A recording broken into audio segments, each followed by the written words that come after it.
Hello and welcome to This Week at Charlestown Road, a branch of the Heaven Bound podcast. My name is Jason Harden. I'm here with Roger Schaus. This is where we typically, in the middle of the week, reflect on the weekend that was and dig a little deeper into a recent sermon. We still have something for you to think about here in the middle of the week, but Roger, we are on the verge of a little bit of a fall break here. It is the last Wednesday of September. You and I both are going to be doing quite a bit of traveling over the course of the next few weeks. We're going to take a 2-week break from this podcast. We will still be with you for one final episode this coming Friday, September 30th. We will wrap up that Tough Sayings of Jesus series on Friday, but then we'll have a 2-week break. I'm going to be doing a lot of preaching. Roger, you're going to be doing a lot of preaching. Why do preachers, a lot of times in our culture, in the spring and the fall, travel and do all of this preaching? Well, a lot of congregations like to have what's commonly called a gospel meeting in the spring and the fall, and there's different approaches to that. Some are evangelistic, where it's an opportunity and a concentrated effort where they can get some of their friends and family members to come in and hear Bible preaching. Other times it's more just to kind of encourage congregations, and sometimes a fresh voice, someone that comes in with a theme and can kind of encourage the congregation, kind of build them up in some ways. And you and I do this multiple times throughout the year. It seems to fall heavily in the spring and in the fall, and this year it's really heavy this fall, it seems like. But it's just a wonderful occasion. We both love doing that. We love helping other congregations. We love encouraging brethren. We love teaching God's Word. You know, part of this is that great commission of Jesus, where He says to disciples, "Go into all the world and preach the gospel to all creation." And so we're thankful that we're part of a congregation that encourages that. We bring in guest preachers here, and then some days we get to be the guest preacher in other places. And it's a delight to do that. It's a delight to be able to meet people and to sit down with them. I oftentimes will sit down with a group of shepherds, and we talk about shepherding and just how to take our faith to another level and to encourage one another. And so this is what this season's all about for us. It has been a heavy year, as you mentioned, and a lot of that has to do, of course, with so many scheduled events having been completely canceled in 2020, many of them canceled in 2021. This is the first year in a couple that neither one of us have had those special events canceled, and as a result, it seems like there has been this hunger and thirst that I've not seen in a good long while. People excited to have a special event like this.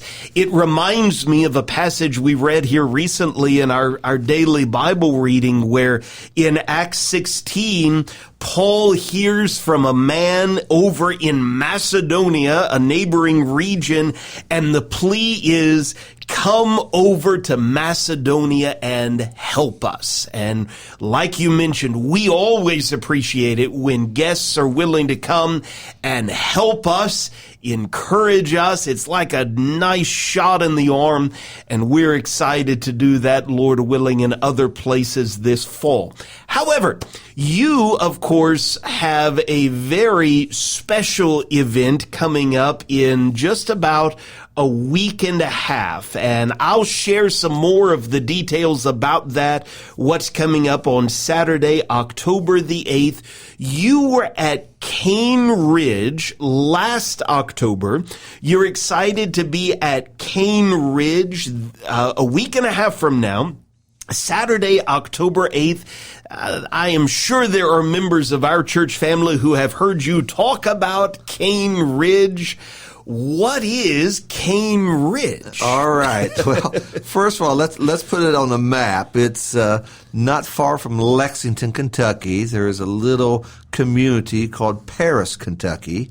And just outside of Paris, Kentucky, there is this place called Cane Ridge. It's got its name from Daniel Boone.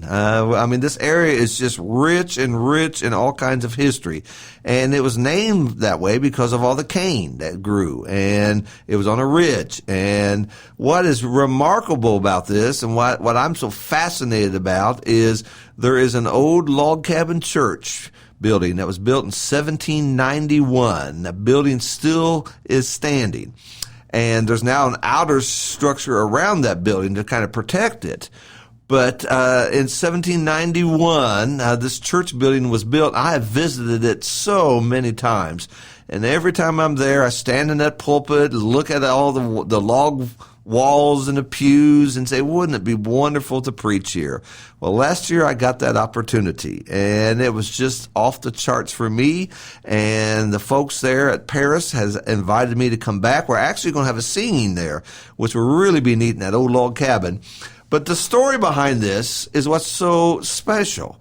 Back in the late 1700s, there was kind of a depth of spiritual interest in the country. The revolution was over, and things were just kind of stagnant in a lot of places. And there was a series of Presbyterian communion services being held throughout the Midwest. One of them was going to be held there at Cane Ridge. And so in 1801, this Presbyterian communion service was going to be held there. Right before it happened, there was a series of revivals taking place. And there was starting to be some major interest in this.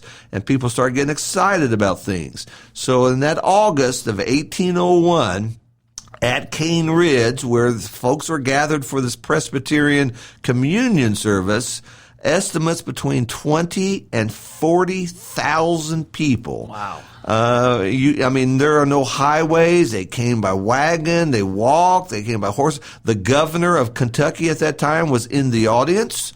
And out of that came some revival preaching. And, of course, you could not get 20,000 in that little log cabin. They're all around that little campgrounds there.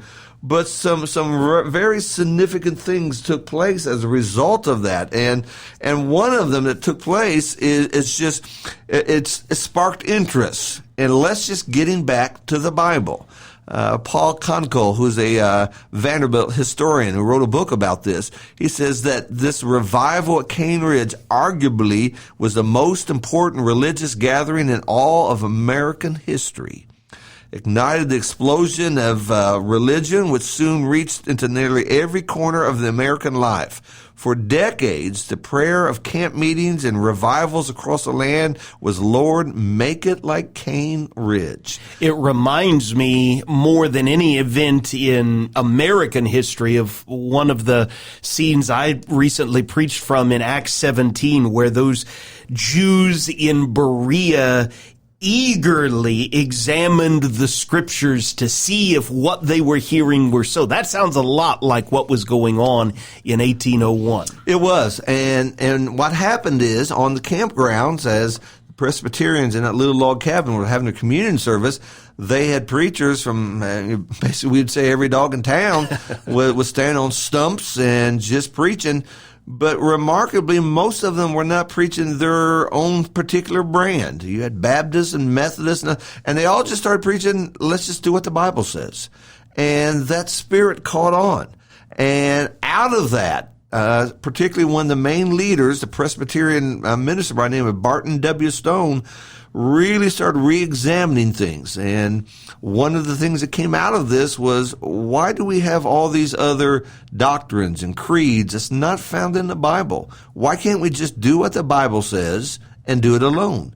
And that just spread like wildfire all through Kentucky, through Indiana, through Ohio. And folks after folks just started saying, I'll be a Christian and nothing but a Christian.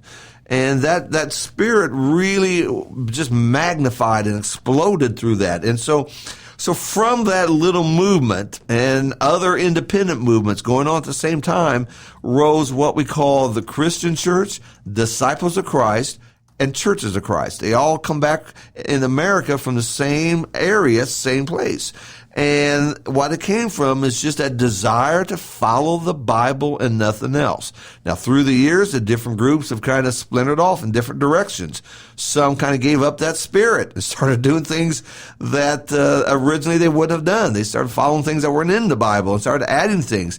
But that's what Cane Ridge was all about. And so it's a historical place.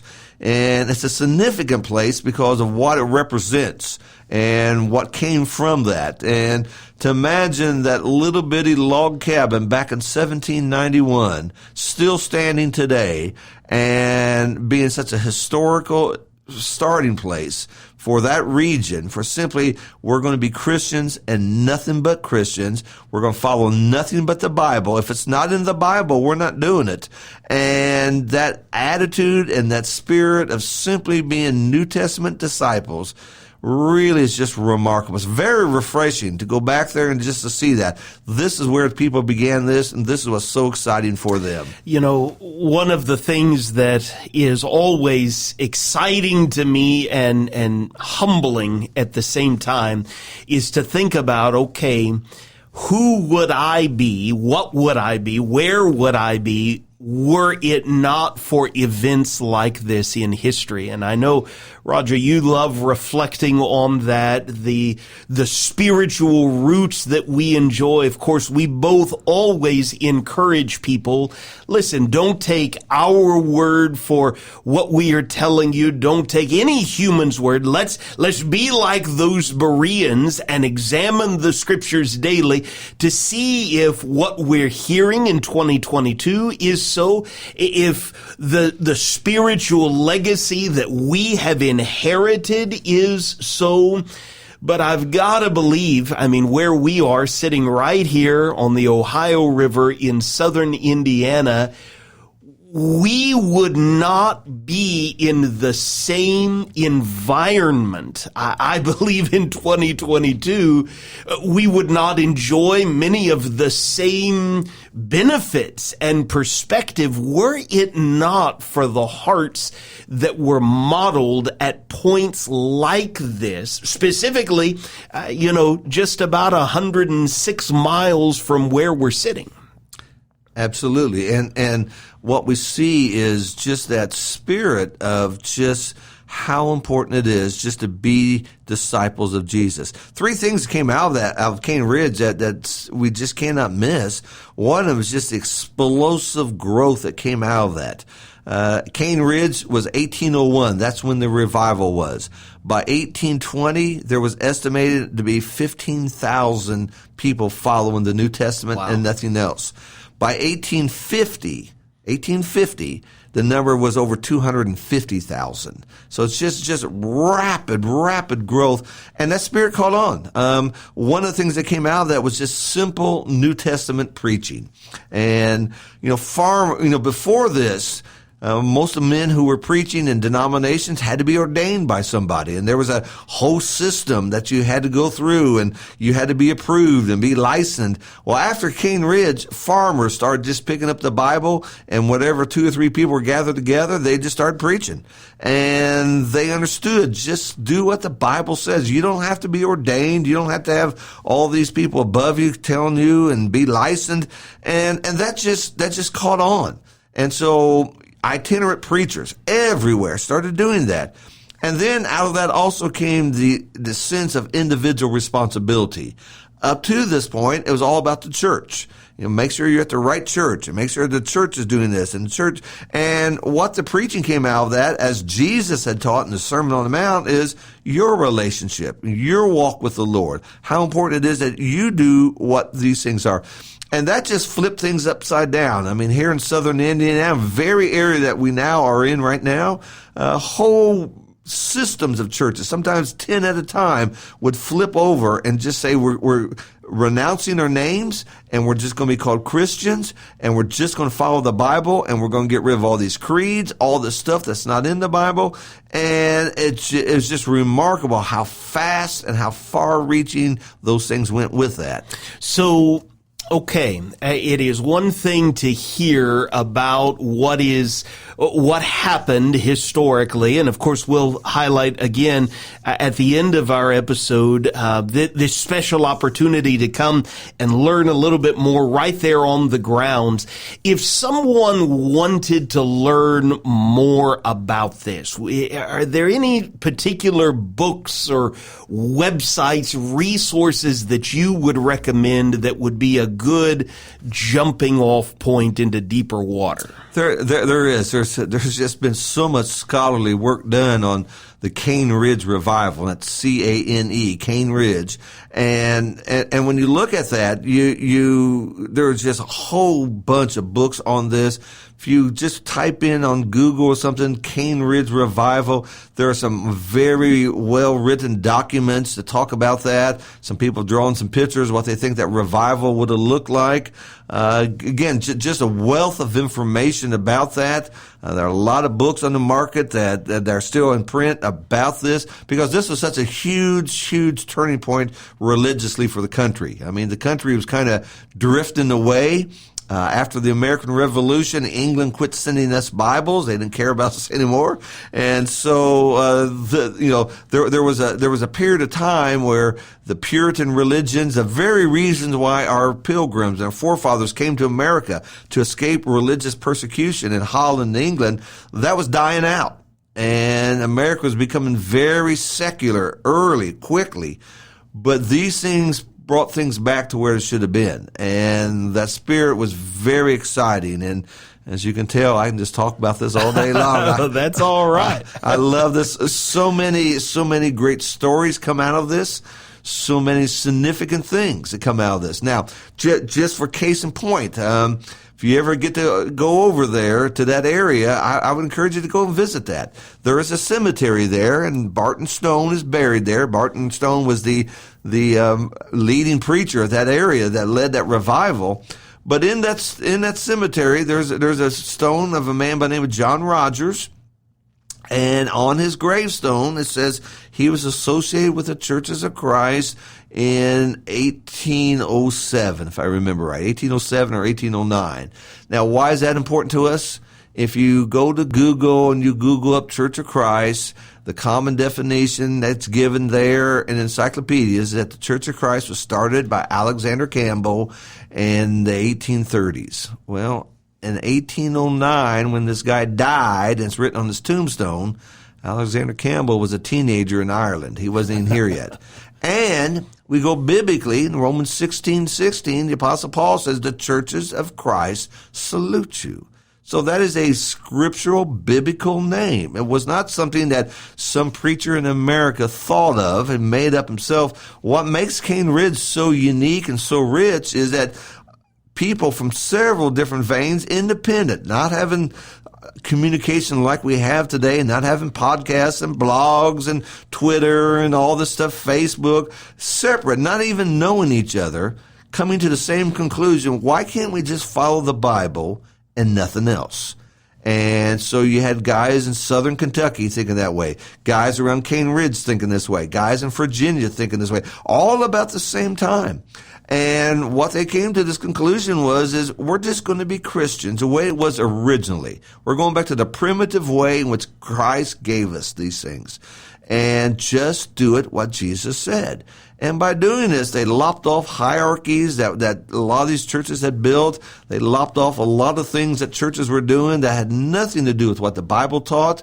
And they just became independent congregations that observed the Lord's Supper every Sunday. They practiced immersion for baptism, for remission of sins. They got all of that from the Bible. And what's interesting is that same principle, that same concept, that's what we preach here at Charlestown Road. Yeah. And if the religious community would simply do that, all around us, all these churches, 5, 6 sometimes 5 or 6 church buildings within the same block, if they all would just say, you know what, we're going to do what's in the Bible, nothing more, nothing less, guess what? We'd all be the same. Yeah. Exactly. There could be that revival, that restoration that was experienced more than 200 years ago. Roger, let me ask you one more question here. You've got some very young grandkids. Let's say one of your grandsons comes to you when he's a little older, and he calls you PJ, and so he says, PJ, I hear you talking about all of this stuff that happened a long time ago, but I've got all of these other things that I could be doing. I live in an era of Netflix and YouTube and all of these things. Why should a young person in the 21st century care about what happened outside of Lexington, Kentucky in 1801? Well, in a lot of ways, what happened at Cane Ridge is a model of what we see in our Bible. And it should matter to us because it's how we trace our origins spiritually.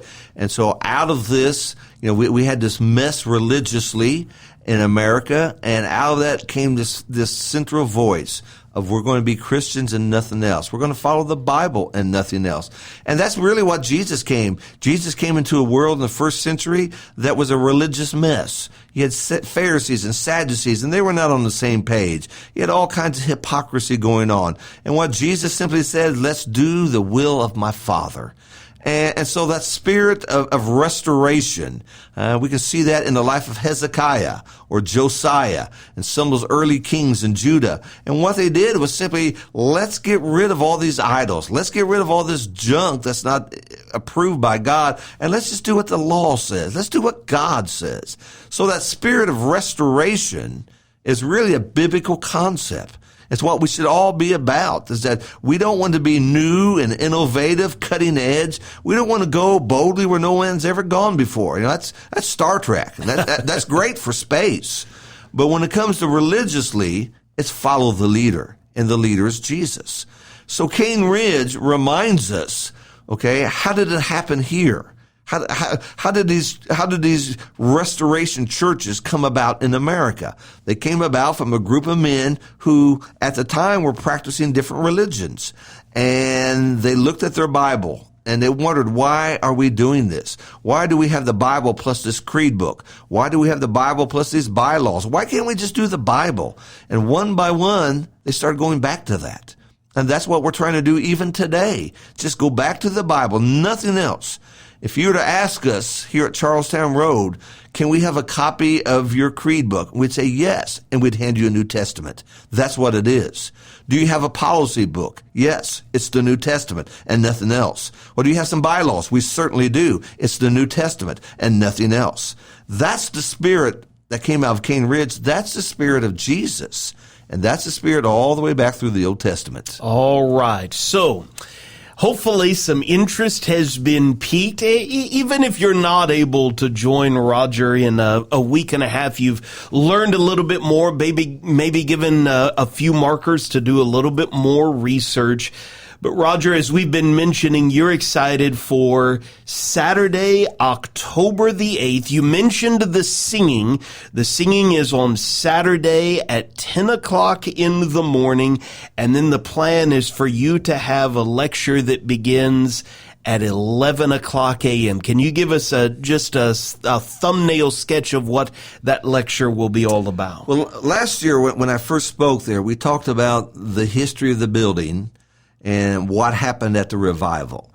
And so this year we're going to talk about what happened afterwards. After everything settled down, what were the results after this? And that's kind of what we're going to look at. The as Paul Harvey would say, the rest of the story. That's something that's always of interest to us. The prodigal son, after he ate that fatted calf and had the celebration with his father, what happened the next day? Well, what happened the next day after Cane Ridge? That's what we're going to look at. It'll be Saturday, October the 8th, there at that Cane Ridge Meeting House in Paris, Kentucky. I just Googled it while you were talking, and it is very easy to find where we're sitting. It is 106 miles away. I know there were several members of our church family who joined you last October, and that was encouraging to you.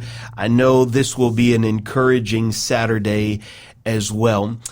Of course, we have this evening, 7 o'clock p.m., right here at home in our own church building, the opportunity to grow. Roger, you're rounding off a little series in the auditorium you called Your Questions. Yes, we have, through the month of September on Wednesday nights, we have gotten questions submitted by the various people in the congregation, and we've just been walking through these questions, and some of them are really challenging and tough, but we're going to wrap that up tonight by kind of going through as many of these final questions as we can and look for Bible answers to these things. In our Building Blocks track of studies, we're rounding off a September series where we've been exploring what's a human being, and tonight we'll finish that off by exploring what it means to have a spirit that will return to the God who gave it. Your body is an amazing blessing, but you are more than a body. You will outlive your body, and we will explore that, Lord willing, this evening. Roger, I appreciate your excitement, your zeal for history and helping us in the 21st century learn some of those pivotal lessons of history. Thanks for joining me in this discussion. Thanks for all of you for listening to This Week at Charlestown Road. One more reminder, we will have one more episode, Lord willing, this Friday, September the 30th, and then we will take a 2-week break for a lot of this preaching that we've been talking about. We look forward to being back in your podcast feed on Monday, October 17th. In the meantime, we would love to see you this evening at 7 o'clock p.m. We're already looking forward to Sunday, the best day of the week, and we would love to have you come and grow with us.